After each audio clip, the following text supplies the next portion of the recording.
Abbaa mul'ataa dandeettii yaaduu ajaa'ibsiisaa qabu jedhamuun moggaafameera. Wantoota dadammaqsan dubbachuudhaanii fi barreessitoota firii Ameerikaa ta'an keessaas tokkodha. Saayimon Sinek. Viidiyoo har'aatiinis wantoota Saayimon caqase keessaa milkaa'aa ta'uudhaaf qabxiiwwan ijoo barbaachisan 4 isiniif qabadhee dhufeera. Na faana ta'aa. Seerri kun jalqabaa gara wanta barbaadanitti deemuu qabdudha. Seenaa tokkoon isinitti hima. Anii fi hiriyaan koo tokko Seentaraal Paarkii keessatti fiiguudhaaf deemne. Dhaabbanni fiigicha daandiirraa sanbataa fi dilbata dorgommiiwwan ni qopheessa ture. Ispoonsoroonni dorgommichaas dhuma dorgommichaa irratti oomisha isaanii bilisaan qoqqoodu. Guyyaa sanattis qoqqoodaa kan turan bomboliinoowwan ture. Karaa tokkoon minjaala irratti bomboliinoowwan namoonni qoqqoodan jiru. Karaa biraatiin immoo fiigicha isaanii goolabanii bomboliinoo sanaaf namoonni hiriira qabatan jiru. Kanaafaanis hiriyaa koo waameen bomboliinoo haa qabannuun jedheen. Gara koos ilaalee nutti hafu sararri isaa baay'ee dheeraadha naan jedhe. Irra deddeebi'een bomboliinoo bilisaan jedheen. Ammas deebiinsaa isuma ture. Kanaaf yeroo sana addunyaa ilaaluudhaaf karaawwan lama akka jiran kan naaf gale. Namoonni tokko tokko wanta barbaadan yommuu ilaalan, kaan immoo wanta barbaadan argachuuf wanta isaan dhorku ilaalu. Anaaf bomboliinoowwan sana qofaadha kan natti mul'achaa ture. Isaaf garuu sararicha ture. Kanaaf anis hiriiricha ilaaleen gara fuulduraatti deeme. Minjaalicha bira yommuu qaqqabu namoota baay'ee gidduutti harka koo galcheen bomboliinoo 2 qabadhee bahe. Harka koo galchee immoo bomboliinoo sana fudhadhe. Namni kamillee anatti hin aarre. Sababiin isaas akka isaan hin arganneef gufuu homaayyuu itti hin taane. Seerri jireenyaas akkanadha. Wanta barbaadan hordofuu dandeessu. Dirqama namoonni akka godhan gochuu hin qabdan. Kana yommuu gootan garuu namoonni wanta barbaadan akka hin arganneef gufuu akka hin taane. Gufuu amma hin taanetti garuu wanta kamiyyuu gochuu dandeessu. Kana seera jireenyaa isa tokko jedhaatii qabadhaa. Konfiraansii guddaa tokko irratti haasaa akka godhuuf kan affeerame itti aanaa sekireetarii raayyaa ittisaa dura ture. Harka isaa irrattis buna kubbaayyaa pilaastikaatiin dhokfame qabatee ture. Haasaa isaas jalqabuu isaatiin dura bunicha irraa xiqqoo ishee unateetu ni seeqe. Sanatti aansuudhaanis haasaa duratti qophaa'e osoo hin taane wanta tokkoon sin taphachiisaa jedheen. Waggaa darbe konfiraansii guddaa kana irratti dubbadheen ture. Yeroo sanatti isaan sekireetarii raayyaa ittisaan ture. Gara asitti dhufee akka haasaa godhuuf yommuu na affeeranis biizines kilaasiidhaan kan na fidan. Eerpoortii yommuu qaqqabus namni tokko gara hoteela kootti na fudhachuuf na eegaa ture. Hoteela koos galee gara kutaa koo ture kanan seene. Bariituu isaatiinis kutaa koo keessaa bahee gara bakka haara galfannaa keessummootaatti yommuu ba'u namni na eegu achi ture. Galma kana dhufuudhaafis konkolaataan naaf ramadamee ture.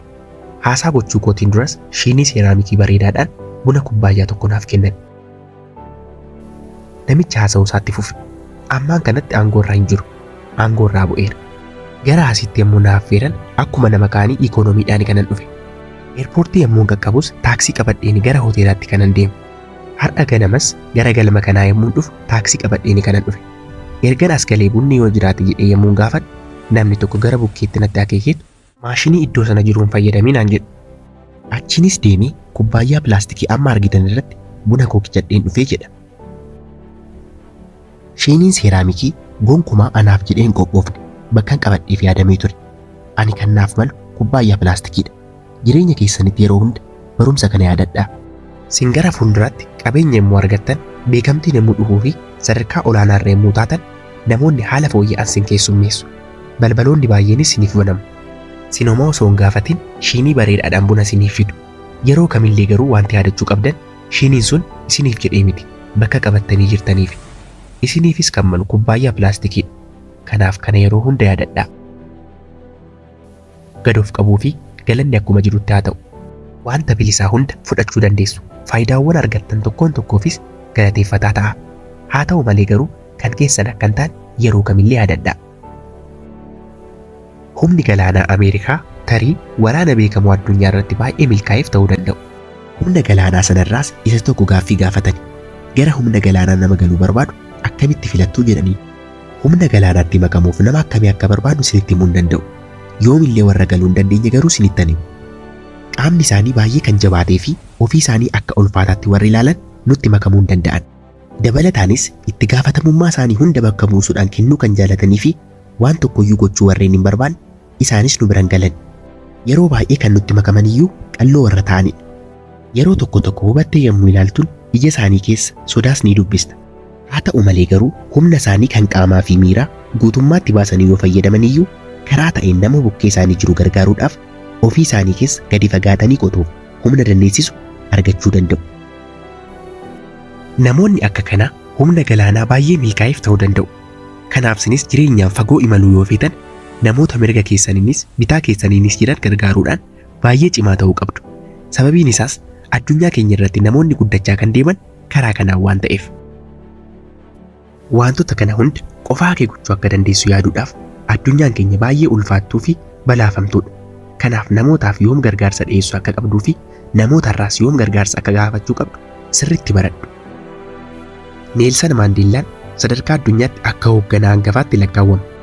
Yeroo tokkos akkamitti hoogganaa hangafaa akka ta'uu danda'e yommuu gaafatamu ijoollummaa isaatti abbaa isaa faana gara walgahii qomoowwanii akka deemu deebise. Wanta sanarraas wantoota lama ni yaadata. Wanti inni tokkoffaan jaarsolii qomoo warra kaanii faana marsaadhaan akka ta'anidha. Wanti inni lammaffaan immoo abbaan isaa yeroo hunda kan dubbatan dhumarrattidha. Argitee namoonni baay'een dhaggeeffataa baay'ee gaarii akka ta'uu qabdu sitti himu. Ani garuu kanan sitti himu dubbachuuf dhumarra akka ta'uu qabdu. Wanta kana guyyaa guyyaatti walgahiiwwan irratti nan arga.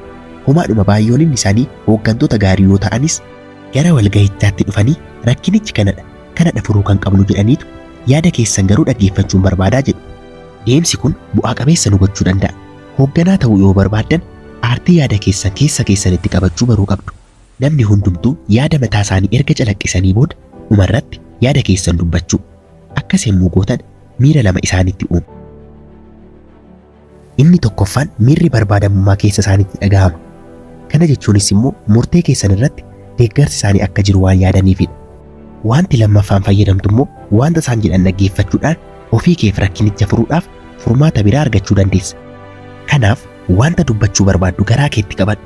Namoonni biroo wanta jechuu qaban jedhanii erga fixanii booda yaada kee calaqqista. Wanta isaan dubbatan faana yoo walii galtees yoo walii galuu baattees mallattoo homaa tokkollee ittiin kennin. Haasaa isaanii akka fixaniif eeyyamiifiitii dhumarratti isaaniin dubbachuuf osoo hin taane ilaalcha kee qofa keessa. Akkana yommuu gootu osoo hin yaadiin ofii kee hoogganaa taate argatta. Bakka hojiittis iddoowwan adda addaattis namoonni si'iin akka hoogganaa akkasii godhan si taasisa.